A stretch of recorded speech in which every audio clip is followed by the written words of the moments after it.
Let me ask you something. Have you ever been saving money for months, doing everything right, and yet your life looks exactly the same?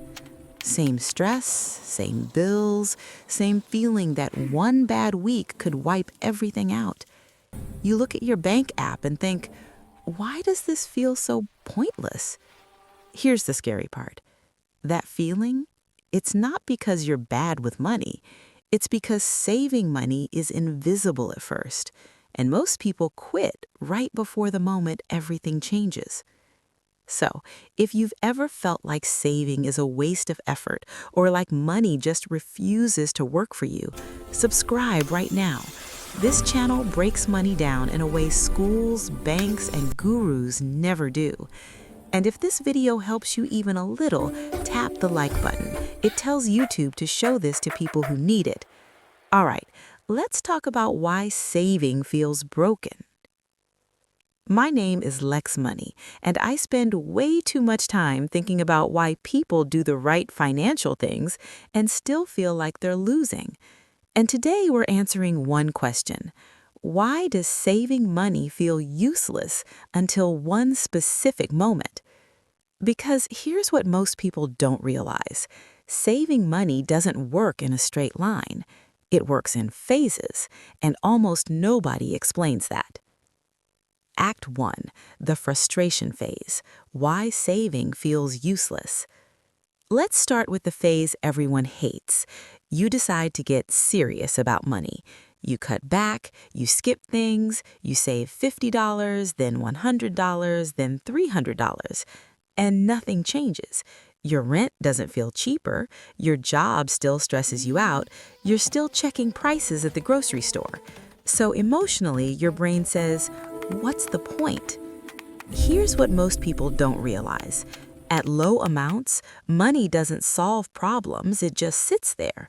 Saving $1,000 doesn't remove anxiety, it doesn't give freedom, it doesn't change your lifestyle. It just feels like delayed gratification with no reward, and humans are terrible at that. The psychology behind it. Psychologists call this delayed reinforcement. Your brain wants proof that effort equals reward, but early saving gives you effort with no visible reward. So emotionally, saving feels like punishment. That's why people say things like, I save, but I'm still broke.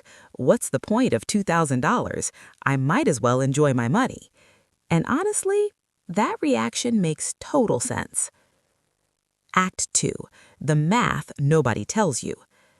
Let's talk numbers. Say you save $300 a month. After a year, that's $3,600. Objectively, that's impressive. Emotionally, it changes nothing. Your monthly expenses didn't drop, your income didn't rise, your lifestyle didn't improve. So your brain concludes saving doesn't work. But here's the truth. Saving was never meant to feel good early on. It's not designed to, because early saving isn't about growth, it's about survival. Act 3, saving has a hidden purpose. This is where it gets really interesting. Most people think saving is about freedom, wealth, opportunity, but that's not what early savings do.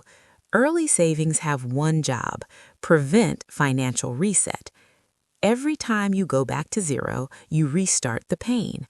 Car repair, medical bill, job loss, family emergency.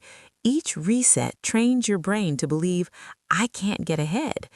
So saving at the beginning isn't about winning, it's about not losing. And not losing feels boring. Why most people never feel progress.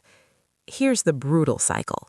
You save a little, then emergency hits, then savings gone, then back to zero, then motivation destroyed. Repeat that cycle a few times and your brain gives up.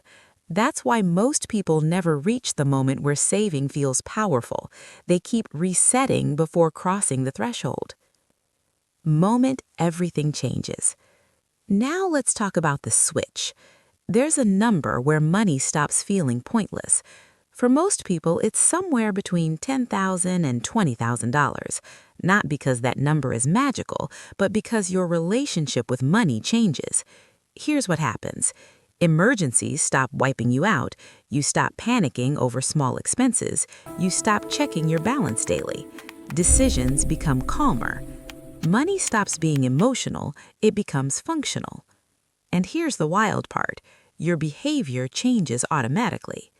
The identity shift. Once you cross this threshold, you don't rush purchases, you don't impulse spend as much, you don't feel behind all the time. Why? Because scarcity fades, and when scarcity fades, discipline becomes easier. That's why people with money say things like, "I don't even think about it anymore. Saving is easy now." They're not stronger than you, they just crossed the switch. Why most people never reach it. Here's what stops people. They expect excitement too early. They quit before momentum appears. They keep resetting to zero. They treat savings like spending money. Saving fails when expectations are wrong. People think, if this doesn't feel good soon, it's broken. But saving is like pushing a heavy wheel. The first rotations feel impossible. Then suddenly, it moves. How to reach the switch faster. This is where it gets practical. Step 1, protect the base. Your first goal isn't growth, it's not resetting. Even $1,000 that never goes to zero is powerful. Step 2, stop looking for motivation. Saving isn't inspiring early on. Stop waiting for it to feel good. Consistency beats emotion. Step 3, automate and forget. Remove willpower. Treat saving like a bill you owe your future self. Step 4, don't touch it for comfort. Savings are for problems, not for vibes. The fewer resets, the faster you reach the switch. When money starts multiplying. Once you hit that threshold, investing stops feeling terrifying, risk becomes calculated, time starts doing the work. Now compounding finally becomes visible. Before that, compounding exists, but you can't feel it. After that, you notice progress without trying harder. That's the secret phase nobody talks about. The big reframe. Here's what most people get wrong. Saving isn't broken, your expectations are. The boring phase is the price, the frustration is normal, the invisibility is temporary. If saving feels pointless right now, you're probably closer than you think. If this video made you rethink saving money, give the video a like. It helps this reach people stuck in the same phase. Subscribe, the next videos build directly on this. And comment below, how much have you saved so far?